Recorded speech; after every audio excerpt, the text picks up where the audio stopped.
Hey guys, MaxLPQueen here, and welcome back to some more Pokemon Emerald Randomizer Nuzlocke Speedrun. So, in the last episode, which I do know because I have my notes right here, we obtained a why not that we will not be using if we can help it.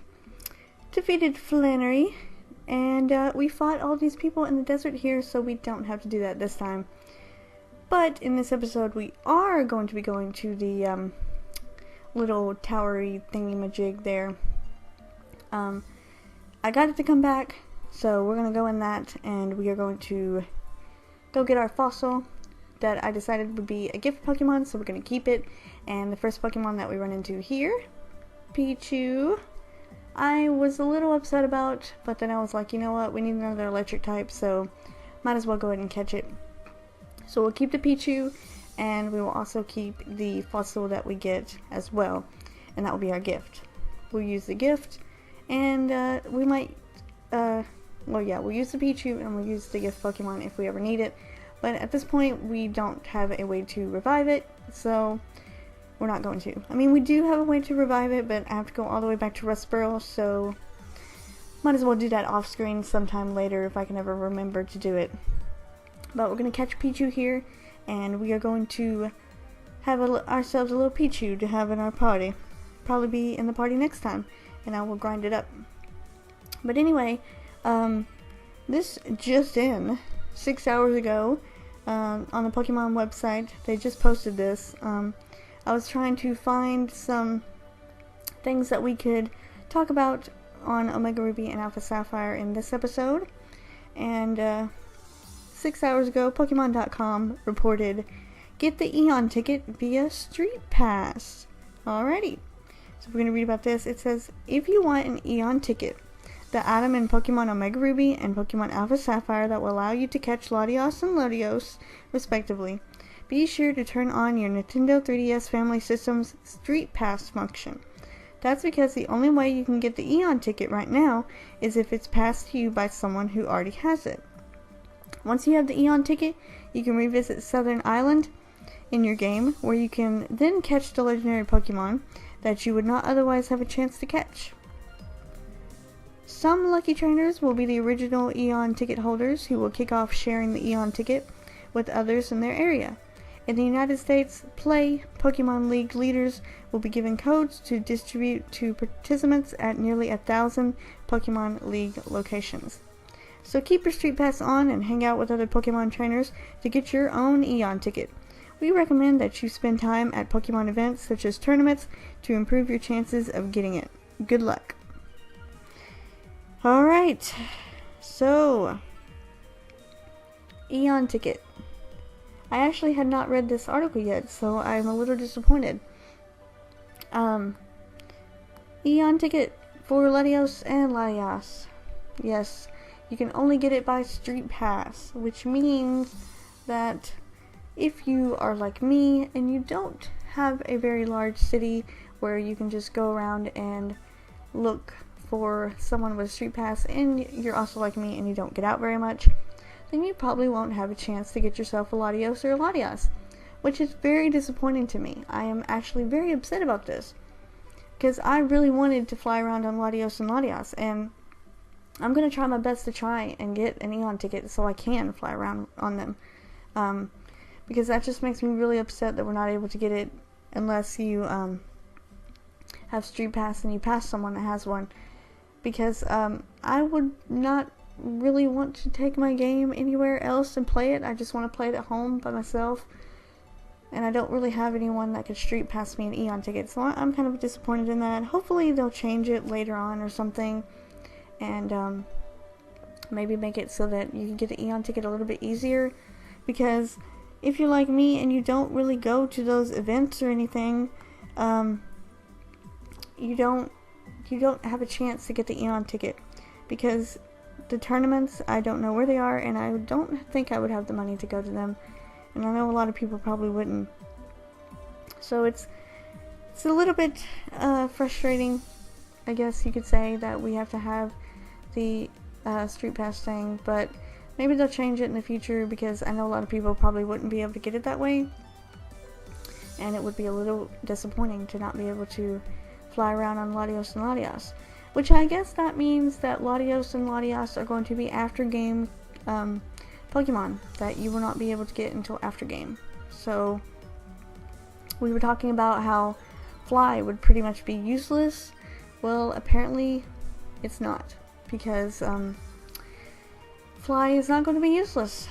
If you want to use Fly, you can use it, because you will not be able to soar until the end of the game, apparently. The way I'm reading it is that you get Latios and Latias after you defeat the game when you have your Eon Ticket, and they're legendary that you can catch.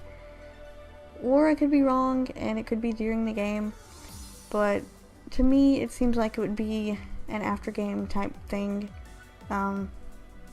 just because they're legendaries and you have to use Street Pass to get the Eon Ticket and all that stuff. I mean, I don't know. That's just my opinion on it. And I'm not too happy about it, but I don't think I really have a choice, because that's just too bad for some people. And for me as well. I'm very upset about that, but whatever. Moving on. This episode is going to be around 15 minutes, maybe, kind of short. We are going to defeat Norman in this episode, hopefully. I don't know, we're going to try. And we're going to take on Norman, and then after we take on Norman, we should be good. So we're going to defeat all the trainers in here first. I want to get as much experience as I can, because I'm not sure what Norman's levels are going to be, and since his Pokemon are all randomized, I definitely want to make sure about that. But next thing we are going to look at here is some videos posted on YouTube by some YouTubers and stuff. I really don't have any more news to talk about as of right now. I was kind of like on the spot. I had a chance here to record, and I was like, you know what, I need to take it while I got it, because the chances are getting slimmer and slimmer each time. So I had to go ahead and take it while I could get it. And I decided to let's just watch some videos on YouTube. Some other YouTubers have posted some stuff, and kind of see what we can do with that. So the first one that I'm going to watch here, it's basically like a side-by-side view of the old games and the new games. So we start out with Brendan, of course, riding his bike as Latios flies through the air, which I think is really cool, being able to see it a lot differently. And then you have your Poochyena encounter. I don't think it's anything different. I think it's just a Poochyena encounter. I don't think it's the beginning of the game. I'm not too sure about that, but it all looks so different. You can even tell from the moves and just the way things look. Everything looks a whole lot better. And then of course next we have the twins over at the bridge, which would be, I think, your very first double battle in this generation, because you have to have two Pokemon to be able to battle them, and it's right before you get to Rustboro City. And then next we have Roxanne, the first gym leader that you can battle. And you know what? Quick side note here. I don't know. Wasn't Pokemon Emerald and Ruby and Sapphire the ones that first introduced double battles? I believe it was. I'm not too sure. Maybe it wasn't. It might have been Johto where we got double battles introduced. I don't really remember. But it seems like to me my first double battle was in Hoenn. I don't know. I might have to look that up. But anyway, side by sides of facing Roxanne looks pretty much the same as X and Y, except the battle backgrounds are a little bit different whenever they're getting introduced. And she's sending out her first Pokemon. Of course, she has a Geodude. Now, in the games, they are very different, because the Geodude of the old version was level 14, and in this version the Geodude is level 12. So that is actually a little bit disappointing for a lot of people, because the level gaps are different now. They're making it a lot easier for those who have never played this game before. So it's definitely going to be upsetting for those who have played Hoenn the first time around and did not play the remakes, it's probably going to be very disappointing to them. But we are going to take on Norman here. Gotta save first, even though it doesn't even matter. If I lose someone, I lose someone. But I want to save just in case something happens. And we're going to face Norman here, who has the most annoying Pokemon I have ever faced in a while on this game. And you're going to see it here in a little bit, because that's why the video ended up, this battle here actually ended up being like 5 minutes long, because this guy here has a really annoying last Pokemon. I believe it was the last one that he sent out. That was just really, really annoying and haxy. I mean, even this Nidoqueen right now keeps using rest. Seriously? You're already asleep, and every time I get you down to red, you wake up and then use rest again. It's just so annoying.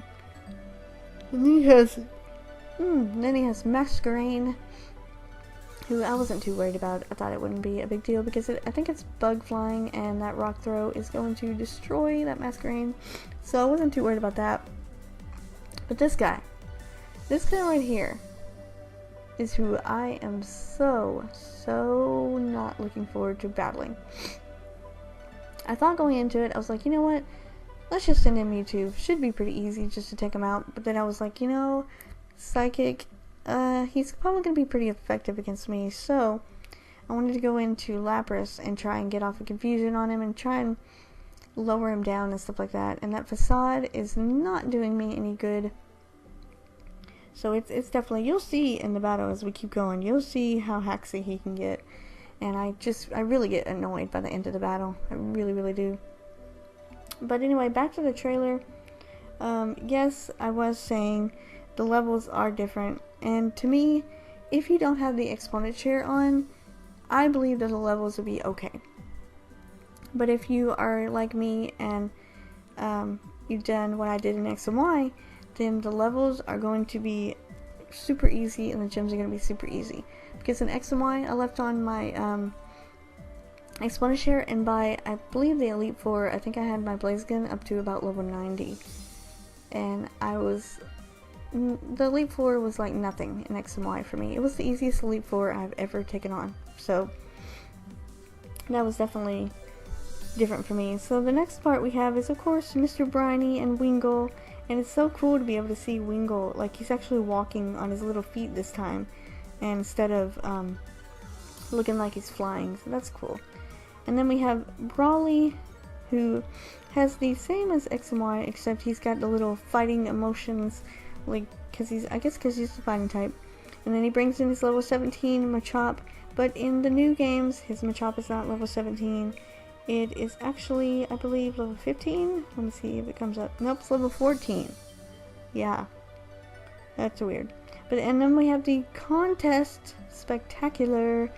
The cosplay Pikachu showing up there looking all cute. And I think the contests are just going to be absolutely amazing. I'm definitely going to enjoy them and probably play them most of the time. They're going to be pretty fun for me. I'm definitely using that pink Pikachu with his little pink dress. It looks so cute. And then they show the side by side. Well, the regular Pikachu is in the game. And then we have the route where you can use your acro bike and to jump across those little bridge things, and then use the Mach bike to go across the big huge bridge, the bike path. And then we come into the desert area, which is a new area now, hopefully. Whenever he entered the desert, it kind of zoomed in and out, so maybe that means it's going to be a new place. I hope so. Then next we have the secret bases, and the secret base guy, he's going to have much more of a role this time than just a regular cool trainer. Secret bases are really cool. I'm hoping to get me one myself and buy a whole bunch of stuff. And then next we have Flannery, who we just defeated, but she looks a little bit different. That's pretty cool. As we defeated our dad, of course, and then Wally's dad comes in and wants to give us Surf. I'm actually very happy that we defeated him, because I was getting so annoyed at him. But we got Surf, and I'm actually going to teach Surf to Lapras. I think we're going to leave the rest of the trailer until next time, because we actually don't have any more time in this video. I'm going to teach Lapras Surf, and then we'll end the episode off here. So I will see you guys in the next episode. If you liked the video, leave a like. Comments are always appreciated, and you could subscribe to watch more of my Emerald, Randomizer, Nuzlocke, or any of my other Let's Plays if you want to. So let's talk Omega Ruby and Alpha Sapphire in the comments. I will see you guys in the next episode.